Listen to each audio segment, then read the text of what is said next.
You can't invest in stocks if you ain't got no job.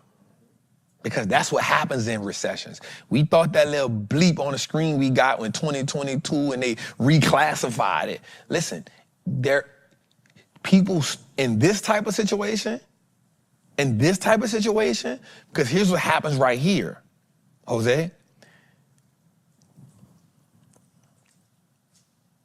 China, so I'm gonna use another hood situation. So draft, you gonna hustle in my hood, right? I'm charging you to hustle in my hood, but I'm charging you. The connect still get paid what they was gonna get paid. The connect, China, if the thing costs $1,000, China still get they $1,000.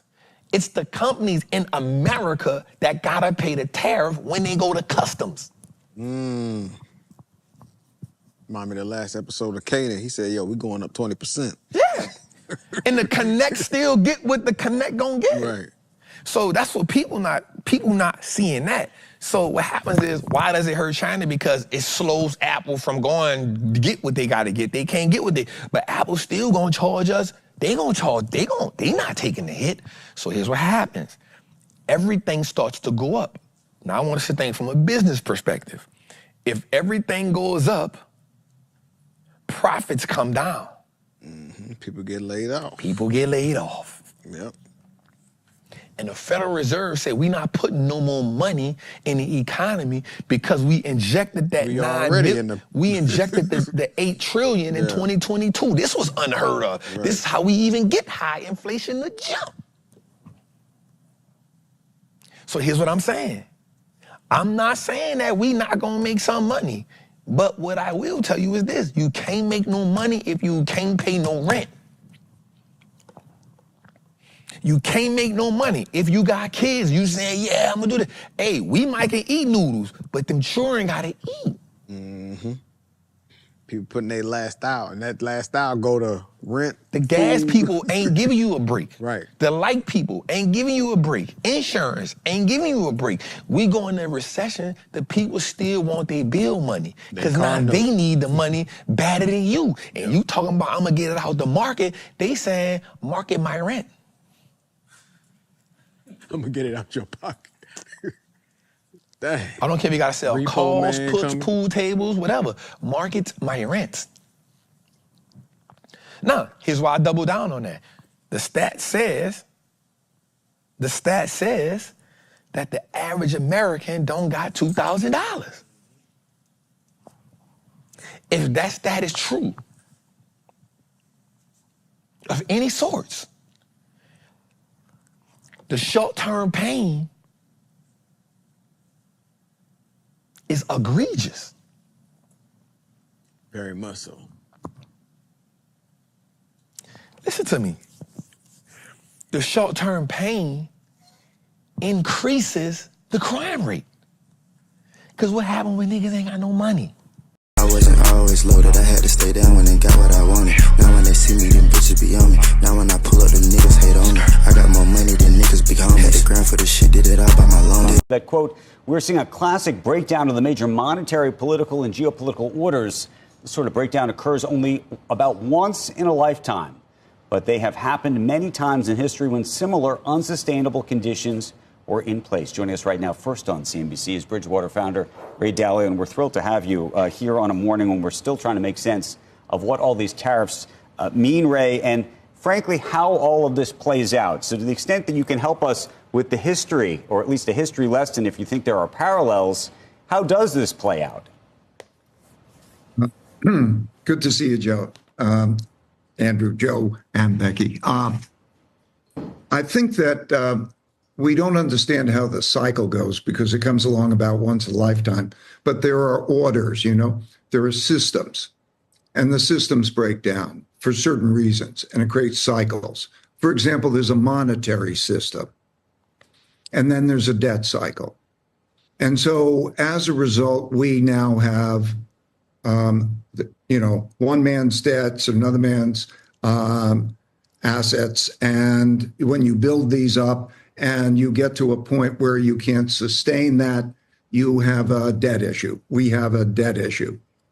We can get into that. But there's a monetary cycle. There's a internal political order cycle that takes us from one political order to another political order, in which there's then classically great turbulence between the left and the right.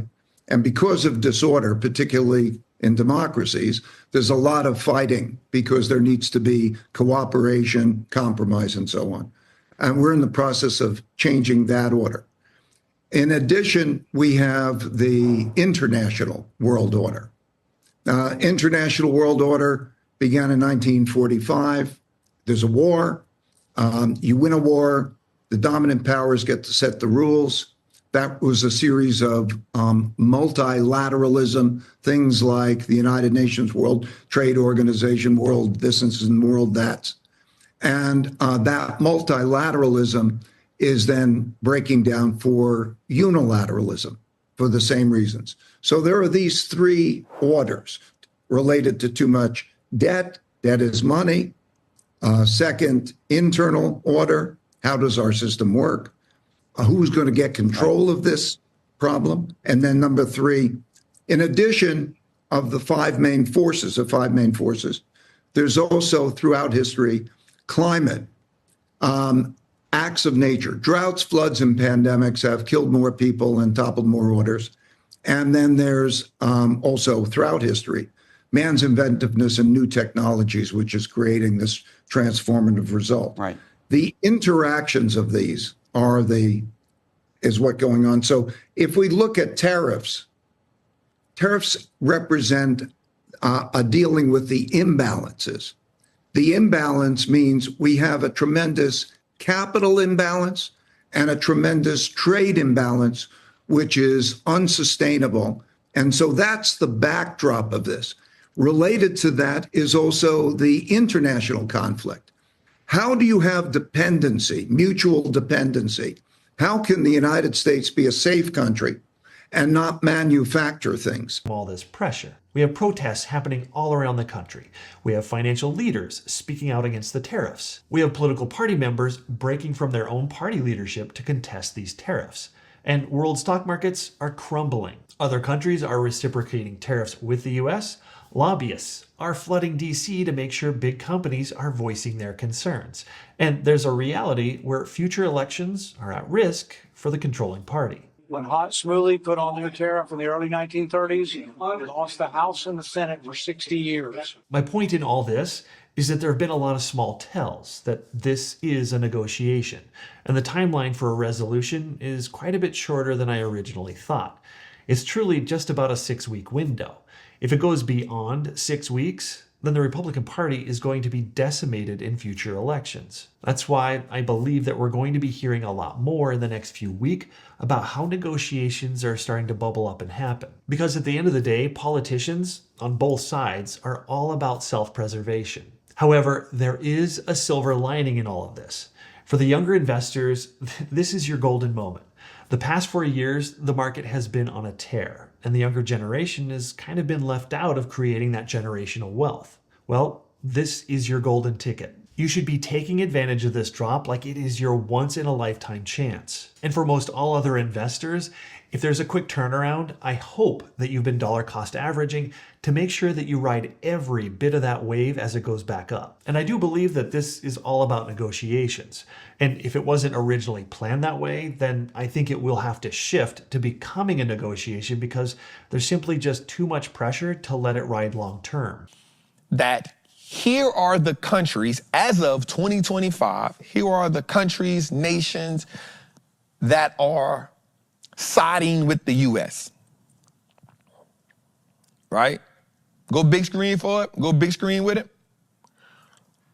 Right? They are siding with the U.S. And then here are the ones that are siding with China. Right? Siding with China. Can we go? It is? All right, I just can't say it. All right. And then you have a few that are leaning with both.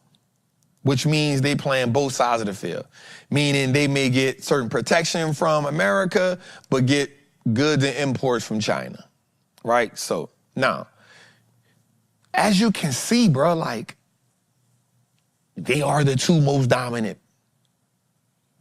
They're dominant, bro. So here's my thing to that, Jose. My thing to that is this, Jose. Who's to say, this is just putting that out there, who's to say this is short-term pain?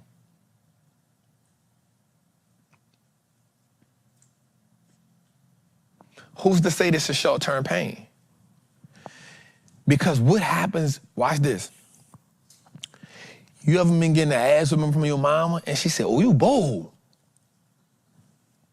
Oh, you think you bold. You know why? Because she thought she was gonna break you with them first couple of licks. And she ain't break you. You trying to stand in it, bro. You better fake it. You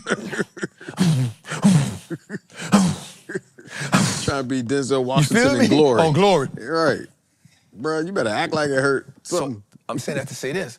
What happens when you try to break somebody and you realize they ain't break, they ain't flinch. They ready. Bruh. They ready.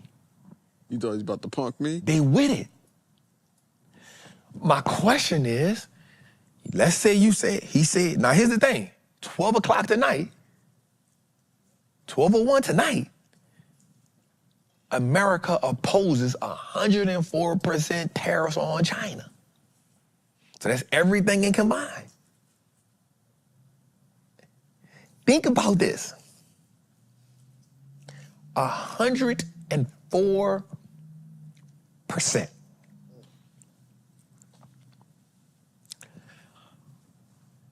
Bruh, hear me well.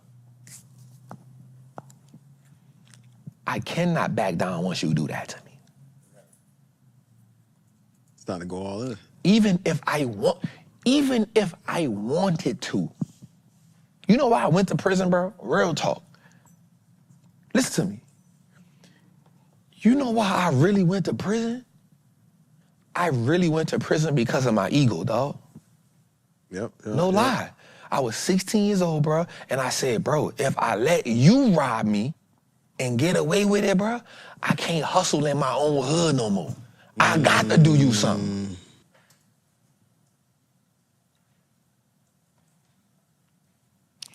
So my question is, and I'm just asking, for everybody that says China is going to fold, have we ever thought about what if they don't?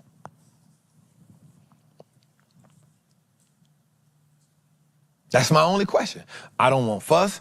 Don't curse me out. I'm just saying, what if they don't? Now, I'll be the first one to come on this show when China fold and say, hey, bruh, you a cold-blooded gangster. Now here's the dope part. Now you gotta watch it though, because America has a way of spinning the story. It'll be a stalemate and they'll have you thinking they won. You gotta remember, they good at writing. Back the media. You gotta go find Columbus. Hey, Truth versus facts. You feel me? Columbus discovered America. Later, we finds out, there's a whole bunch of people already here, dog.